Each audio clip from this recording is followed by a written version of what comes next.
Hola, ¿qué tal? Buenas tardes, buenas noches a todos y todas las presentes y todas las personas que nos están siguiendo también por Facebook. Estamos aquí comenzando el tercer día y el último día de esta conferencia sobre las ficciones del neoliberalismo en América Latina, que hemos organizado desde el grupo de investigación en literatura hispanoamericana contemporánea y desde la maestría en estudios culturales que yo dirijo.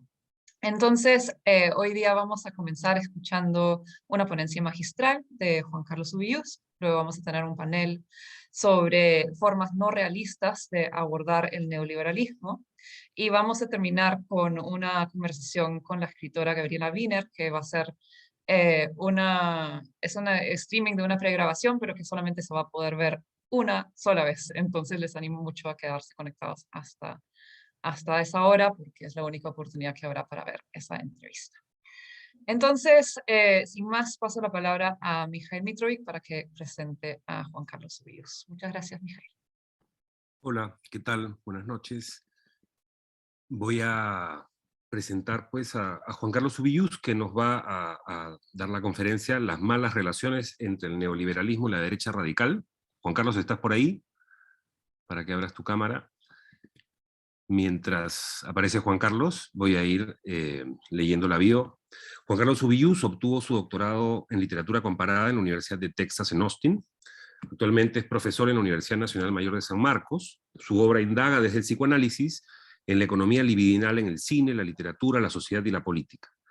Tiene muchas publicaciones, entre las que destacan Sacred Eroticism, George Bataille and Pierre Klossowski in the Latin American Novel, del 2006, Nuevos súbditos, cinismo y perversión en la sociedad contemporánea, del IEP, del 2006 también, La venganza del indio, ensayos de interpretación por lo real, del Fondo de Cultura Económica, en Lima, el 2017, y Sobre héroes y víctimas, ensayos para superar la memoria del conflicto armado, que lo sacó Penguin Random House en el año 2020.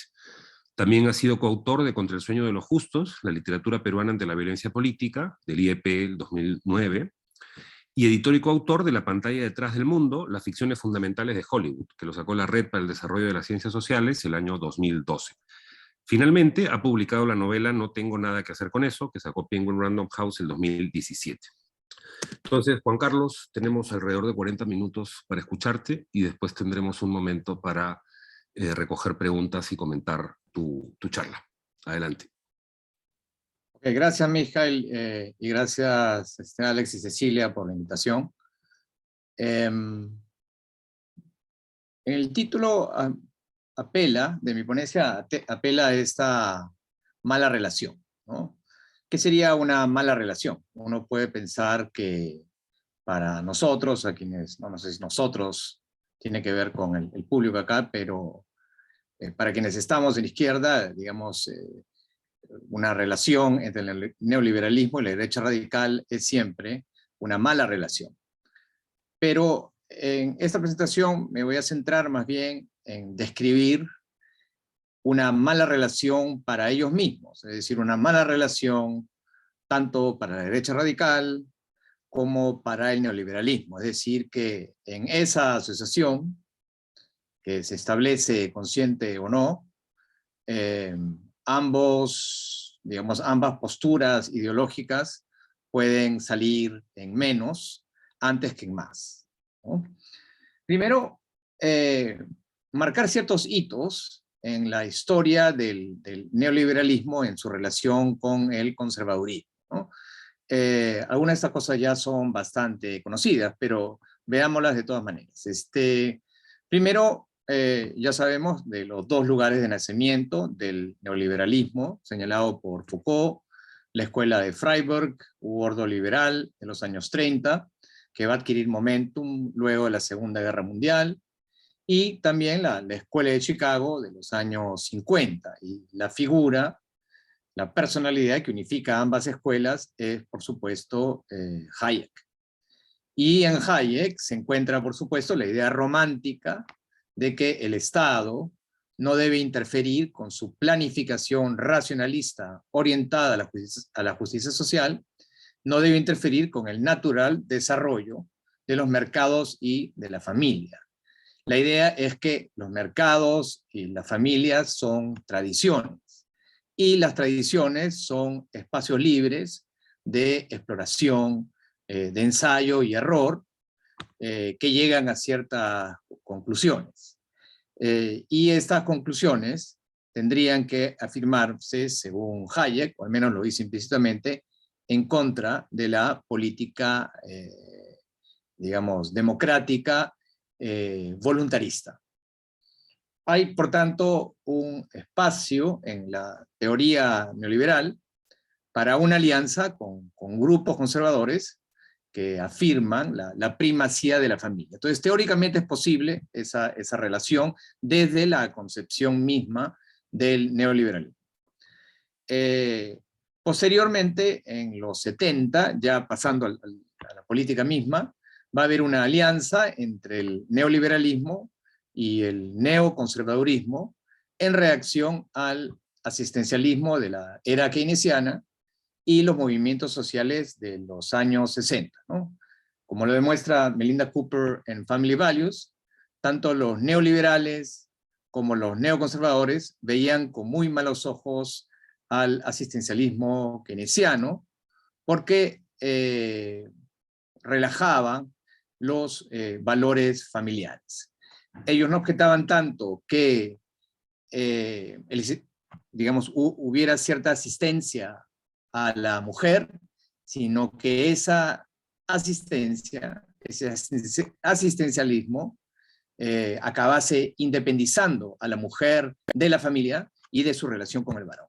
Ese es uno de los tantos puntos en contención. Pero digamos que ahí ya vemos una relación entre el neoliberalismo y el neoconservadurismo, que no es la derecha radical, pero digamos que es uno de sus antecesores, ¿no? No hay que pensar en el neoconservadurismo como simplemente un conservadurismo que vuelve. Se trata de un conservadurismo mucho más realista, que sabe que vive en un espacio democrático y que no simplemente propone un regreso atrás, sino que teniendo toda esta veneración hacia el atrás, hacia estas tradiciones familiares, trata de ver cómo es que en el mundo moderno se puede llegar a algo parecido a esa admiración a la tradición. Bien, como sabemos, en Chile, 73, es el primer experimento neoliberal. En la Declaración de Principios de 1973, el gobierno de Pinochet afirma que una sociedad de inspiración marxista debe ser rechazada por Chile, ya que contradice nuestra tradición cristiana hispánica. De aquí, bueno, como ya han señalado varios, sabemos que el neoliberalismo necesita de cierta tradición autoritaria para poder instaurarse en el mundo, ¿no? Es así como ingresa. Y luego, en los 80, tenemos la época de Reagan y Thatcher, donde empieza, digamos, pasamos a la instauración de las políticas neoliberales ahora en el primer mundo, y a una apuesta por los valores familiares que todavía no se puede concretar demasiado en el espacio social. Específicamente no se puede concretar demasiado en los programas asistencialistas, ¿no? Hay ciertas reformas que realiza Reagan, pero que no consigue concretarse como tal. En los 90, con Clinton y Blair, tenemos la aparición del neoliberalismo progresista, el neoliberalismo que articula los movimientos sociales de los 60 con el neoliberalismo, ¿no? Es decir, que va a haber esta política de identidad, política feminista, política LGTBI, aunque no se llamara eso en ese entonces, política étnica, pero, digamos, sintetizada ¿cómo se llama? Dominada dentro del esquema mismo del neoliberalismo, ¿no? Hay que decir, sin embargo, que, como lo señala también Melinda Cooper, que la era Clinton no es tan progresista como se piensa, ya que su gobierno más bien empieza a realizar los cambios en el welfare, en el asistencialismo, que Reagan no había podido realizar, ¿no? Básicamente se pasa, hay muchísimos cambios, pero uno de ellos sería el cambio del welfare al workfare, ¿no? Lo que implica que la asistencia, el ayuda a las personas necesitadas se da siempre y cuando entren en programas de trabajo, y esa ayuda se va a dar por un tiempo de elegibilidad máximo de 5 años para que la persona se vea obligada a entrar de alguna manera al mercado laboral. Bien, y eso es algo que comienza con Clinton, y que también no es simplemente una reducción neoliberal digamos, del welfare, sino también es una manera de unificar a las familias. Bien, en el 2016, saltando bastante, tenemos la elección de Trump, y Nancy Fraser, en un artículo muy influyente, sostiene que allí se da la oposición entre el neoliberalismo progresista versus la derecha radical, y que la elección de Trump en contra de Hillary Clinton es precisamente la elección en contra del neoliberalismo progresista, ¿no? El feminismo liberal de Clinton y su apuesta por el neoliberalismo hacen de ella el blanco de la derecha radical. Y entonces aquí viene una pregunta, ¿no? De esta oposición, neoliberalismo progresista versus derecha radical. La pregunta es, ¿esta oposición nos da qué? ¿Un neoliberalismo progresista contra una derecha radical antineoliberal? ¿No? ¿O se trata de un neoliberalismo progresista o contra una derecha radical pro-neoliberal?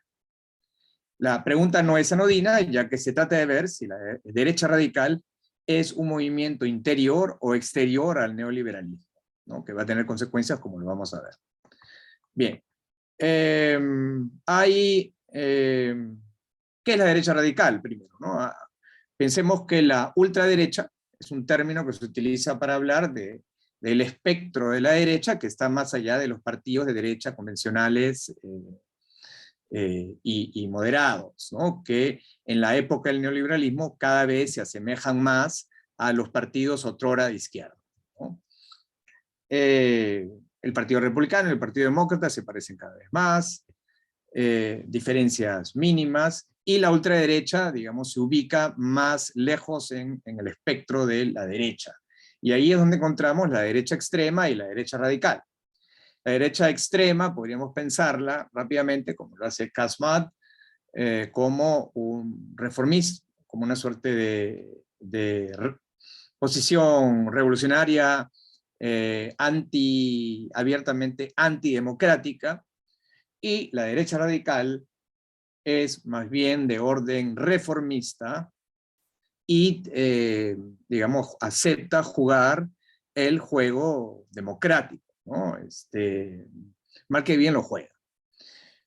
Entonces, la definición que da Casmat, que es el que más estudia estos temas y es, digamos, el autor más citado por todos los politólogos, da tres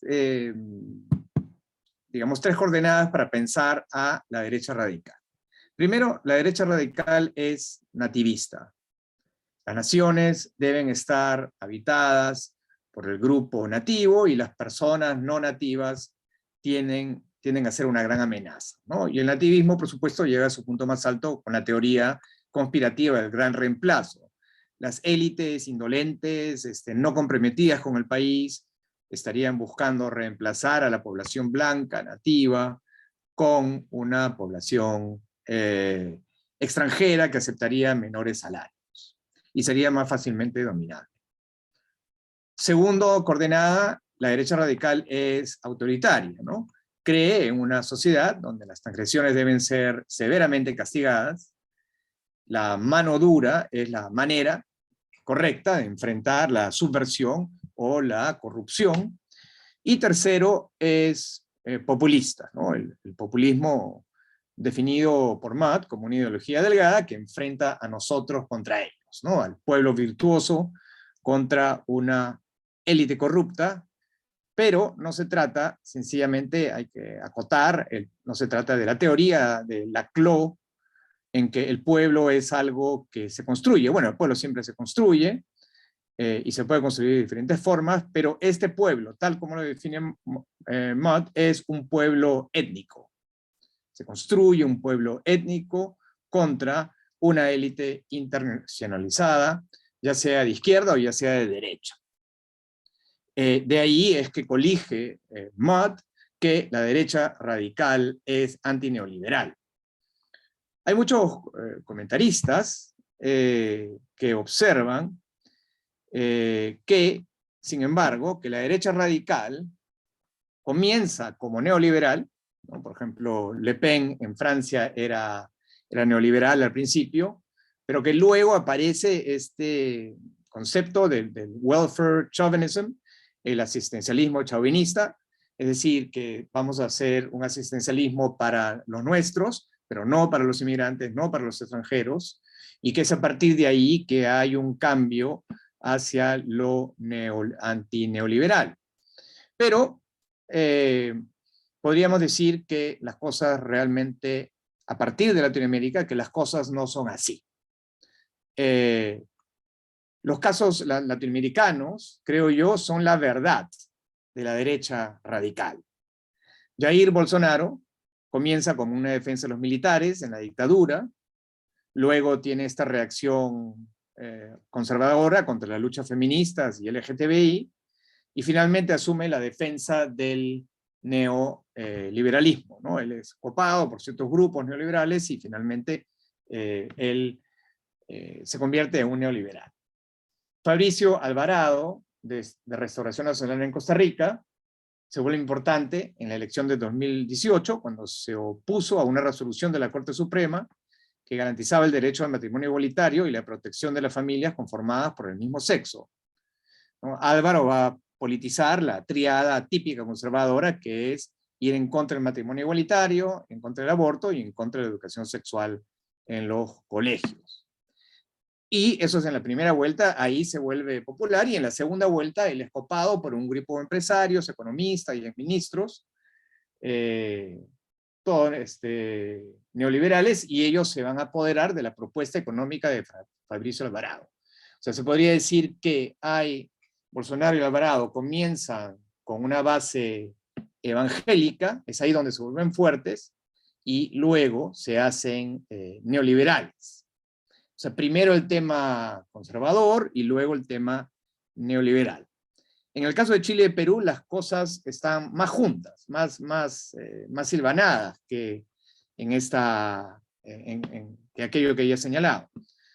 Kast es un neoliberal que siempre ha apostado por la reducción del aparato estatal, pero que además ha tenido un rol protagónico en la Declaración de México, ¿no? Que es un manuscrito, un manifiesto suscrito por 670 parlamentarios de 18 países de América Latina, que se opone a las resoluciones de la OEA y la Comisión Interamericana de Derechos Humanos, así como los fallos de la Corte Interamericana de Derechos Humanos.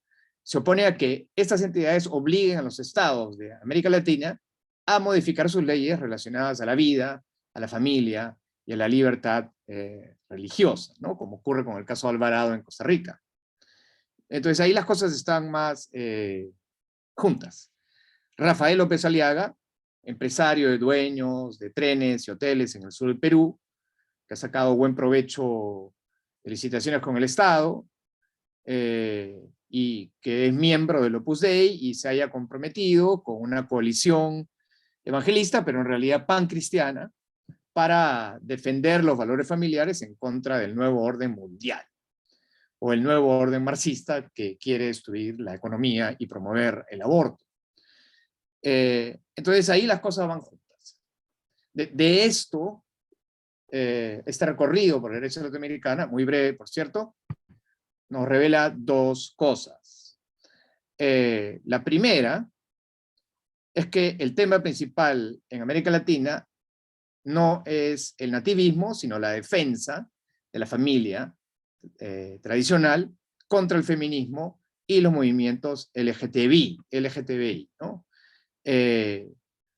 Por lo cual, la clasificación de MAP de nativismo, autoritarismo y populismo debería cambiarse a neoconservadurismo, autoritarismo y populismo. Neoconservadurismo integrando como una familia que integra el tema del nativismo y a la vez el otro tema, que es el tema de la defensa ante lo femenino que se sale del lugar, ¿no? Y segundo, más importante para nuestros propósitos, se podría decir que a diferencia de la derecha radical europea y norteamericana, la derecha radical latinoamericana es abiertamente neoliberal, y que esto quizás muestra la verdad escondida de la derecha radical en Occidente, ¿no? Tomemos el caso de Hungría, por ejemplo, que es el caso que para muchos es emblemático de que hemos llegado a una suerte de post-neoliberalismo, ¿no? Para muchos críticos hoy en día, estamos en una época post-neoliberal.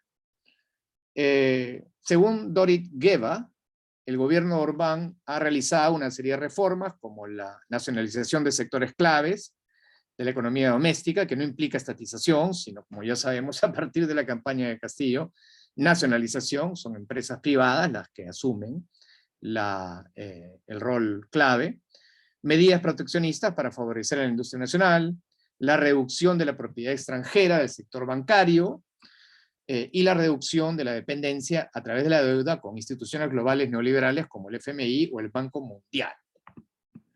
Todo esto se traduciría en un Estado nacionalista fuerte que habría superado al Estado débil de la ortodoxia neoliberal. No obstante, Orbán mantiene cierta continuidad de políticas neoliberales, como por ejemplo, la flexibilización del mercado laboral, la apertura de zonas económicas especiales que atraen capitales extranjeros, y el desmantelamiento de programas asistencialistas que operan la redistribución de ingresos, transformándolas en workfare, o también utilizando el modelo clintoniano, que es cambiar la redistribución de ingresos por créditos que permiten conseguir la ansiada casa familiar, ¿no? En ese sentido, las medidas nacionalistas y o proteccionistas no estarían tan destinadas a proteger a la ciudadanía en su conjunto, sino más bien al cultivo de una burguesía nacionalista, capitalista, fiel a los intereses del partido,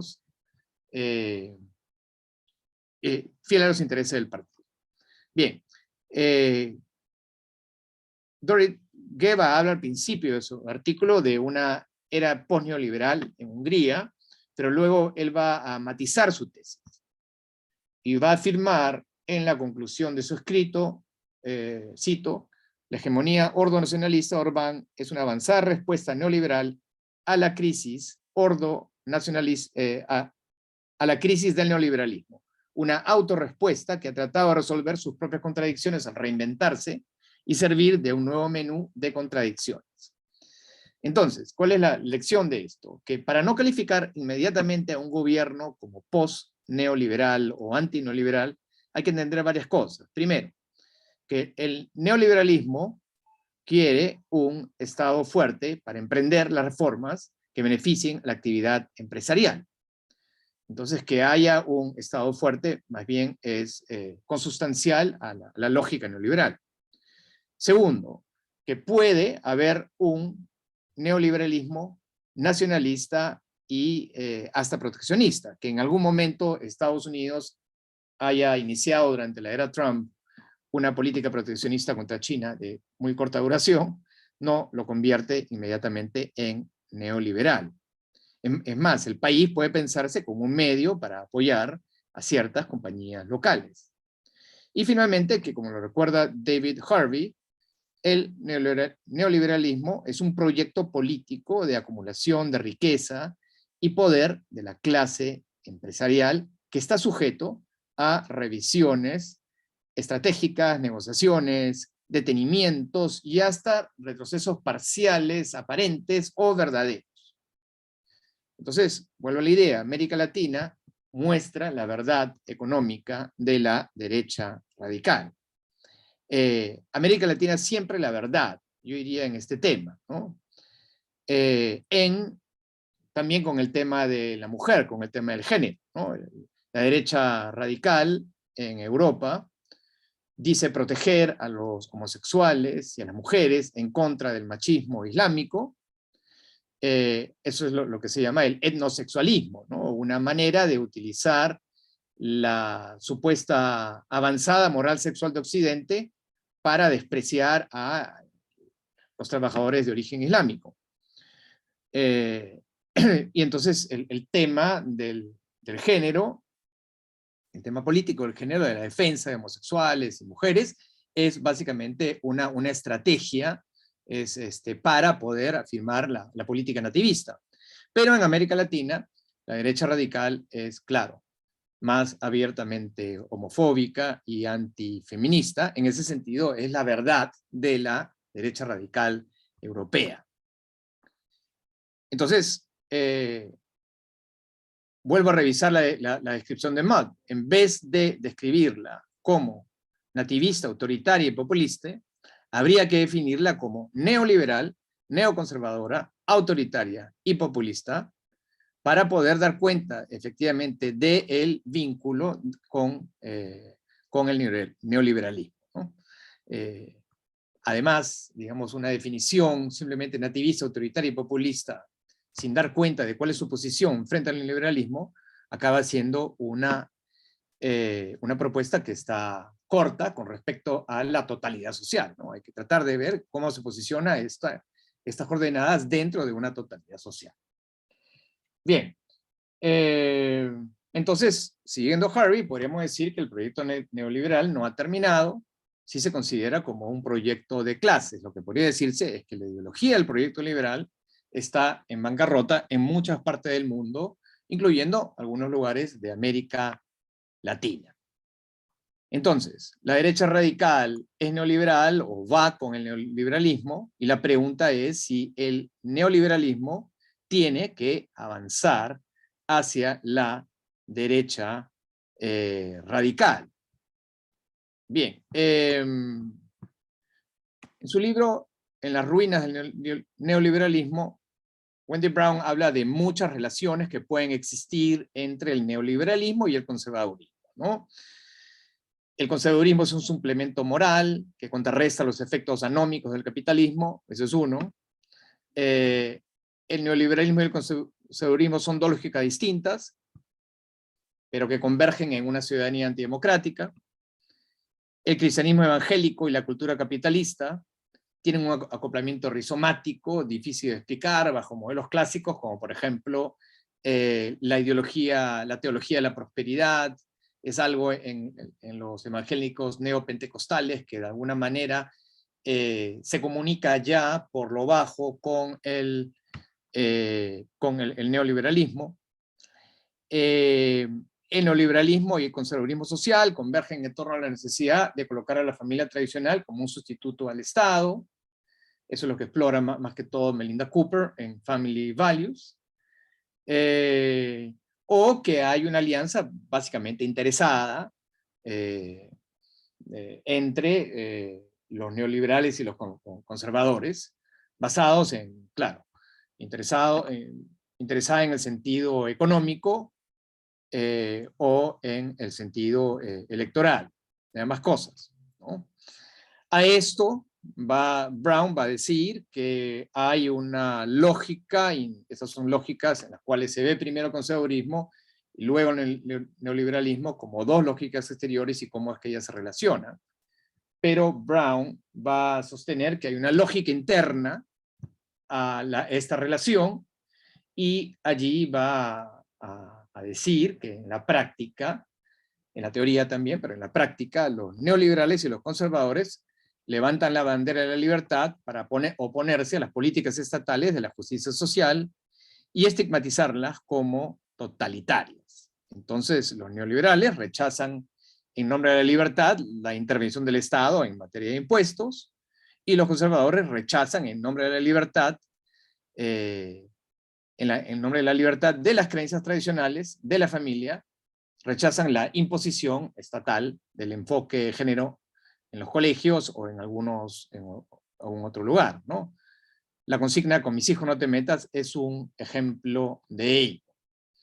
Entonces, digamos que hay bastantes buenos argumentos en el libro de Brown para sostener que hay una relación fuerte entre, digamos, neoliberalismo y conservadurismo, y que nos daría pensar que esto avanza ciertamente hacia que el neoliberalismo va a recurrir cada vez más a la derecha radical, ¿no?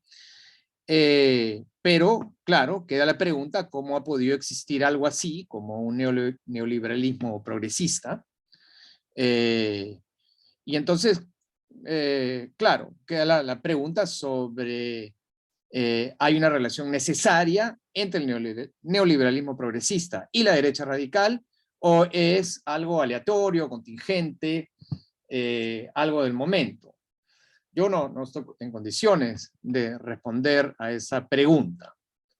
Pero a partir del desarrollo de Brown y de Melinda Cooper, parece sugerirse que el vínculo entre ambos no es algo sencillo y contingente, y que es posible, solamente posible, que el neoliberalismo progresista haya tan sido una etapa del proyecto neoliberal que ya no volverá, y que ahora estamos en camino hacia un lazo más fuerte entre neoliberalismo y derecha radical.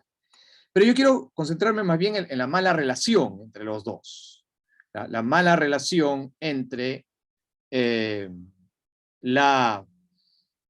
neoliberalismo y la derecha radical.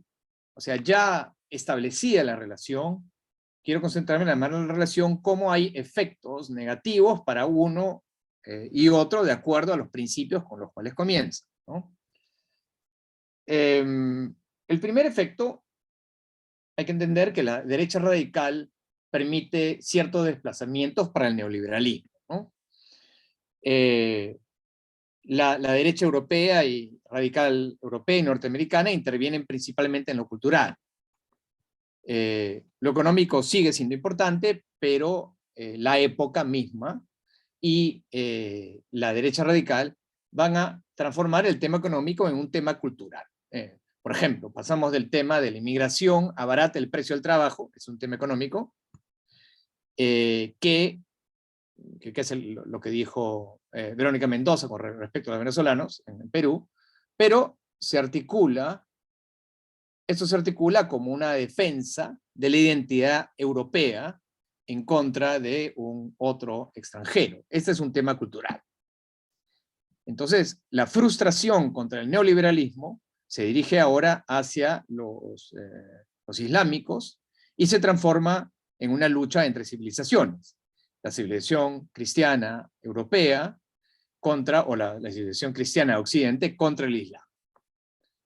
O se dirige a las élites y algunas instituciones internacionales que no se identifican con el pueblo nativo. Los nowheres son los que ocupan esas instituciones internacionales, como la Comunidad Europea, contra los somewheres, que es la gente que vive en su pueblo nativo. Y ahí, claro, hay que tener la cosa clara, ¿no? Lo que es el euroescepticismo no es un odio al neoliberalismo per se, sino es un odio a las entidades internacionales que le quitan soberanía al pueblo. Juan Carlos, 10 minutos. ¿Cuánto me queda? 10 minutos. 10 minutos, ¿no? Entonces, se le quita soberanía al pueblo. Y estas entidades internacionales, paradójicamente, son entendidas como de izquierda. ¿Por qué son entendidas como de izquierda? Porque tienen, digamos, alzan las banderas de lo que la derecha radical llama el marxismo cultural, ¿no? La idea que el marxismo no pudo vencer en lo económico, pero que ahora regresa en instituciones internacionales en la forma de feminismo. El enfoque de género, el ecologismo, el multiculturalismo, etc., ¿no? Entonces hay digamos, una distracción con respecto a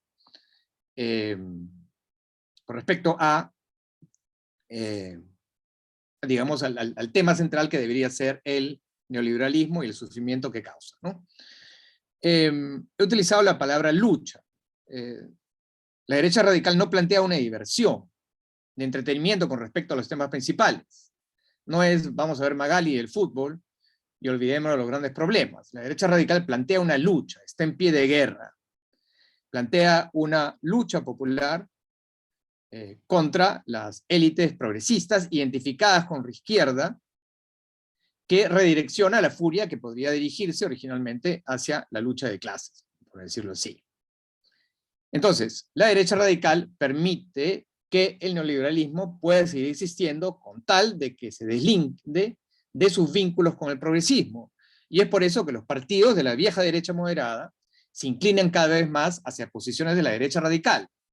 El Tea Party Trump radicalizan al Partido Republicano, el partido Jobbik, Movimiento por una Mejor Hungría, ha hecho lo propio con el partido Fidesz, Unión Cívica Húngara de Víctor Orbán, y lo mismo se puede decir del Frente Nacional en Francia con los políticos de la derecha moderada en Francia.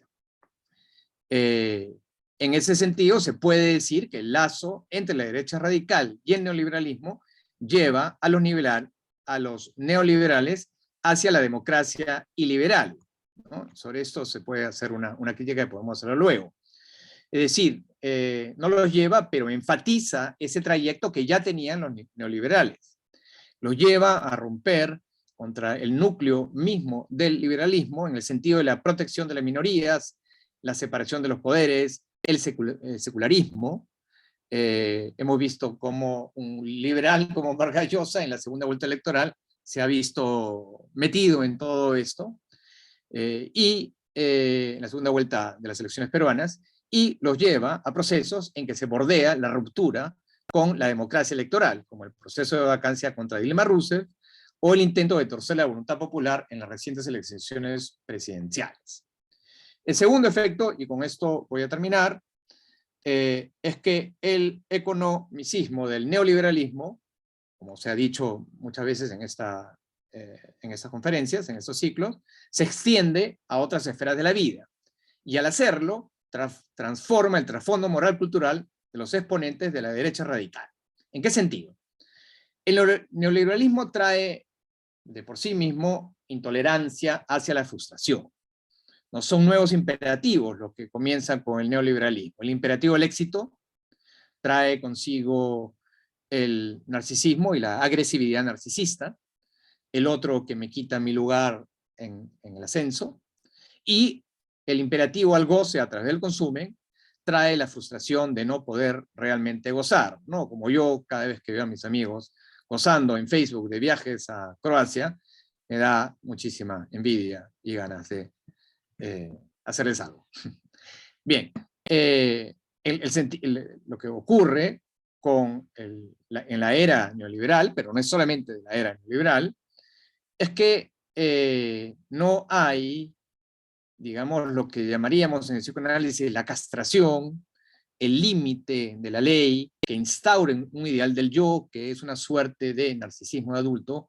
Ese ideal del yo ya no opera tanto en esta época, y como diría Fernández Blanco, pasamos de una sociedad victoriana, donde prima la represión, a una sociedad basada en la impulsión.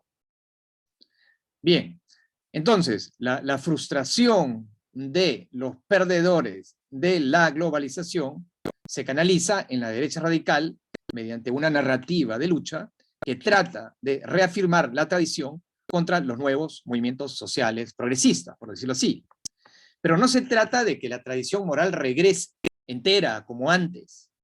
Pensemos en la tradición moral como dos espacios. Un espacio donde existe el ideal del yo, y por lo tanto hay cierto coto al goce, hay cierto coto a la frustración, hay ciertos límites. Por ejemplo, el ideal de la caballerosidad, ¿no? Pensemos en el patriarcado, por un lado, los ideales de caballerosidad, respetar a las mujeres, etc. Y, por supuesto, las transgresiones también que existen en el patriarcado a esta regla de caballerosidad. lascivicia, golpear a las mujeres en casa, violaciones, etc. Pero que existen como transgresiones a la regla.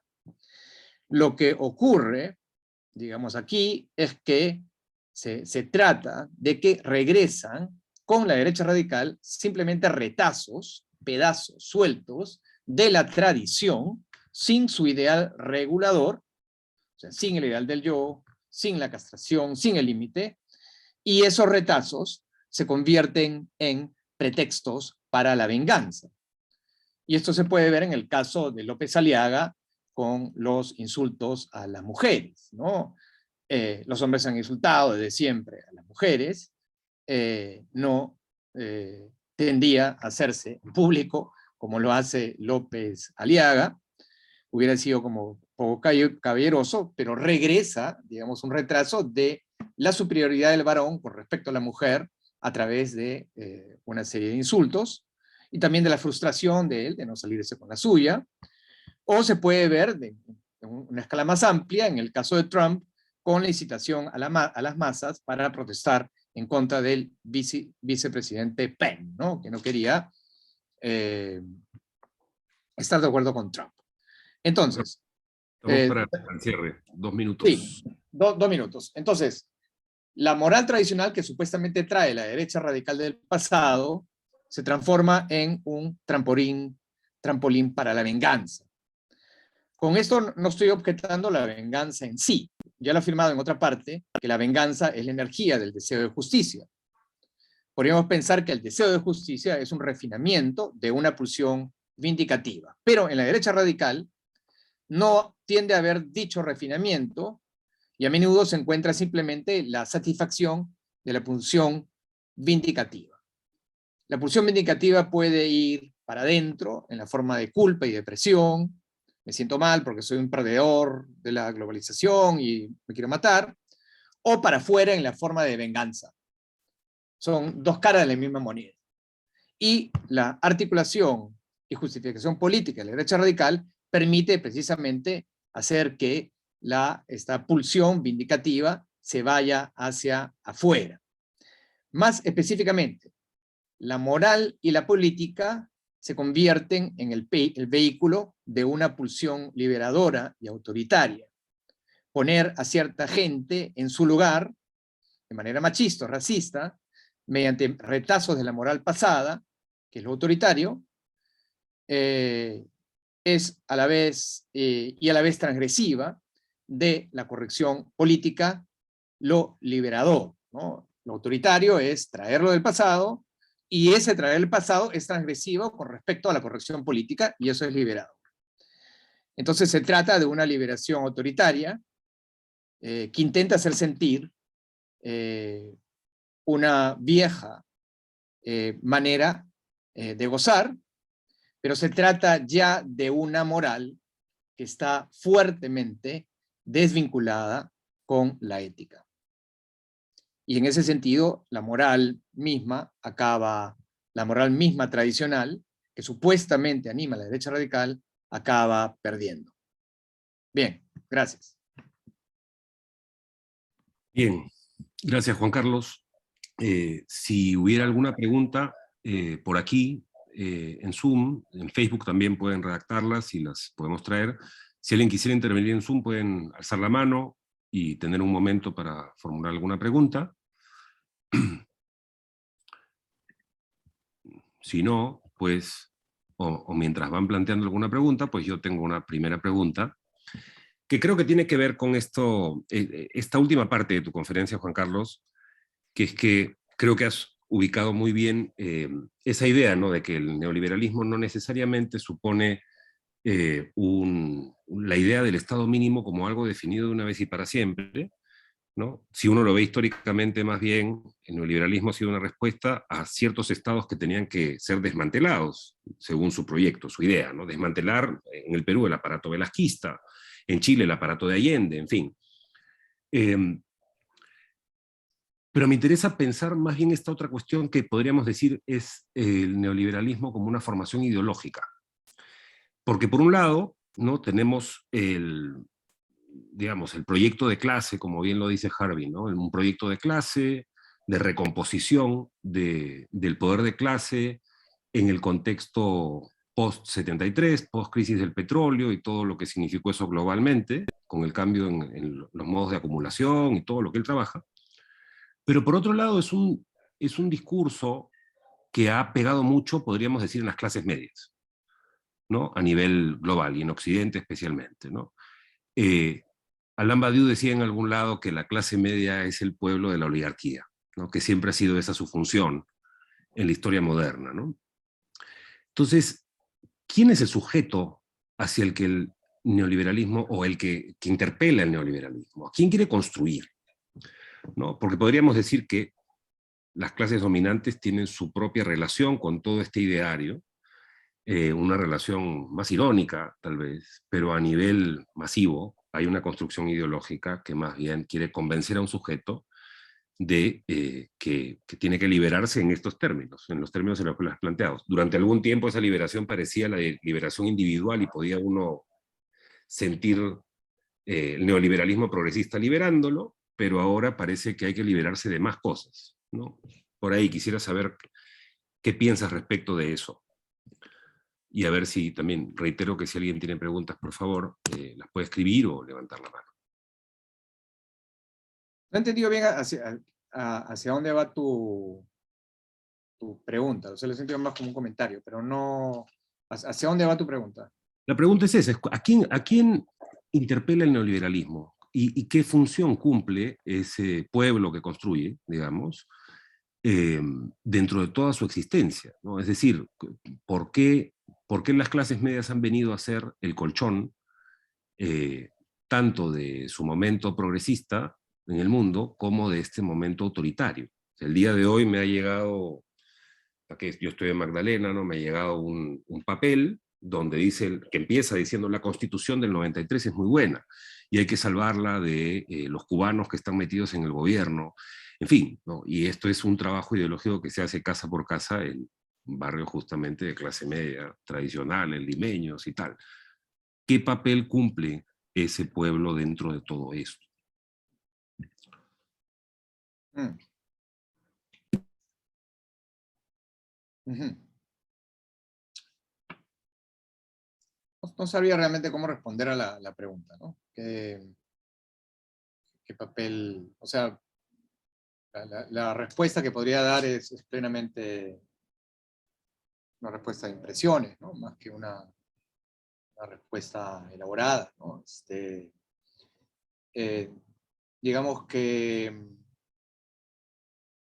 en Perú siento que el discurso neoliberal, digamos, hay un buen artículo de Adrián Sen al respecto, del hijo, donde habla de la construcción de un pueblo a partir de Hernando de Soto y luego de la campaña de Fredemo, y cómo, digamos, se asume un pueblo peruano trabajador, informal, que sin embargo no tiene las herramientas necesarias del Estado para salir adelante y que más bien ha tenido que sufrir de las distintas taras burocráticas, ¿no? Y entonces, digamos, ahí hay un pueblo construido no solamente a través de las clases medias, sino a través de otros segmentos sociales que se identifican con la idea de que necesitan simplemente las herramientas para poder salir adelante, ¿no? Un Estado que les permita ser empresarios. También o sea, eso, claro, persiste en el país debido a que nosotros no tenemos una gran tradición asistencialista y que, digamos, los resultados luego del año 90 han sido bastante distintos, ¿no? O sea, digamos que con Fujimori se resuelve el tema de la inflación, se acaba el terrorismo, se pueden hacer muchas críticas a lo que estoy diciendo, pero eso de alguna manera queda así. Entonces, digamos, se puede asumir esa manera de pensar en este mundo y en este país, y las cosas, y se ve un ingreso de capitales que no estaba antes. Mientras que en Argentina se ve una cosa inversa, más bien hay un empobrecimiento de la población, se pasa creo que del 14% de pobres al 39% de pobres en Argentina, ahí hay una derrupción, un debilitamiento de ciertos programas asistencialistas que sí eran importantes, y entonces allí vemos que hay comienza un desprecio hacia el neoliberalismo que va a culminar en la salida de la Rúa y Cavallo, y finalmente luego un proceso va a llegar donde los Kirchner, ¿no? al populismo de izquierda. Ahí digamos que hay una otra manera de proceder. Viéndolo a qué pueblo apela el neoliberalismo, quizás pues, se podría decir, sin embargo, que apela que el neoliberalismo, esto simplemente como una idea, no como nada comprobado ni nada por el estilo, pero que en el norte el pueblo no está con digamos, en una abierta sintonía con el neoliberalismo. O sea, no está colocado de esa manera. Y por eso vemos, digamos, en Francia a mí me sorprende la manera como la derecha radical ha tomado el espectro político, ¿no? La izquierda muy por fuera, la derecha moderada también por fuera, los candidatos que están arriba son la derecha radical, ¿no? Son, creo yo, neoliberales, pero para poder ser neoliberales tienen que pasar por este movimiento de la derecha radical. Mientras que en el sur, en algunos países del sur, como por ejemplo Perú, no se ve que el neoliberalismo, la ideología neoliberal esté en bancarrota. O sea, la veo todavía vivita y coleando, ¿no? Y habría que ver cuáles son los otros países en América Latina que siguen, digamos, con esta ideología neoliberal bastante fuerte, pero tendría que pensar que la ideología neoliberal es más fuerte en el sur que en el norte, y que por lo tanto el pueblo de la derecha radical, el pueblo de la ideología neoliberal está en el sur. Gracias. Ya después podemos seguir comentando. Paola Loarte pregunta, ¿existe una lucha ideológica vigente en el Perú a partir de las elecciones del 2021 o es un imaginario? Y si es un imaginario, ¿quiénes lo alimentan?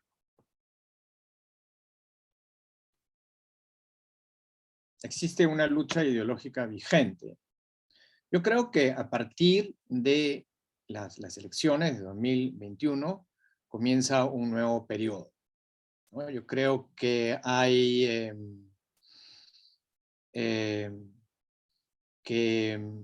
una... bueno, diría dos cosas, ¿no? Primero, quizás que empieza a crearse una protoconciencia de clase en la clase media alta, ciertos personas también de la clase media, que se articulan en las manifestaciones que querían volcar la voluntad popular, ¿no? En la segunda vuelta, ¿no? Digamos que ahí, digamos, hay algo en la clase alta y media que adquiere mayor consistencia, donde les quedan sus objetivos más claros y cuál es la manera de obtenerlos. Y eso no solamente de los empresarios, sino entre gente común de la clase alta o la clase media. Entonces yo diría que ahí se arma un bloque más fuerte, y que es un bloque que todavía continúa, ¿no? Y segundo, yo diría que también es un movimiento digamos, hacia la derecha radical, en el sentido en que, o sea, hemos visto, digamos, a medios de prensa obrar, digamos, de manera tramposa, arriesgando la democracia iliberal. Vemos que el discurso belicoso contra Castillo y contra Venezuela y contra Cuba y contra el nuevo orden mundial son cosas que empiezan a circular más fuertemente en la población, y que es distinto a la manera en que Humala asustó a las clases altas o medias, ¿no? Hubo un susto, sin duda, la gente se asustó, pero, digamos, personalmente yo he encontrado, o sea, gente que me ha gritado de todo y que me ha vociferado en las calles, ¿no? Diciéndome cosas que antes eran impensables, ¿no?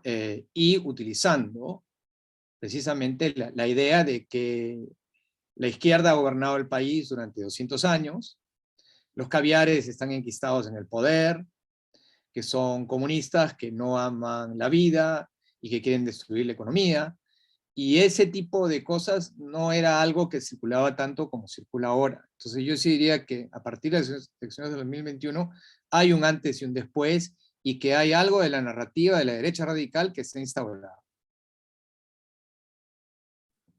Bien, estamos exactamente con el tiempo programado, así que, Juan Carlos, muchas gracias. Hay que continuar la conversa. Ahora, para quienes nos están siguiendo en Facebook, por si acaso vamos a cortar la transmisión y en un momento se retoma. Los que están en Zoom no pueden quedarse aquí. Y tras el corte, volvemos con el panel Más allá del realismo, el neoliberalismo en la literatura hispanoamericana. Y bueno, muchas gracias nuevamente, Juan Carlos, y a quienes nos han seguido por aquí.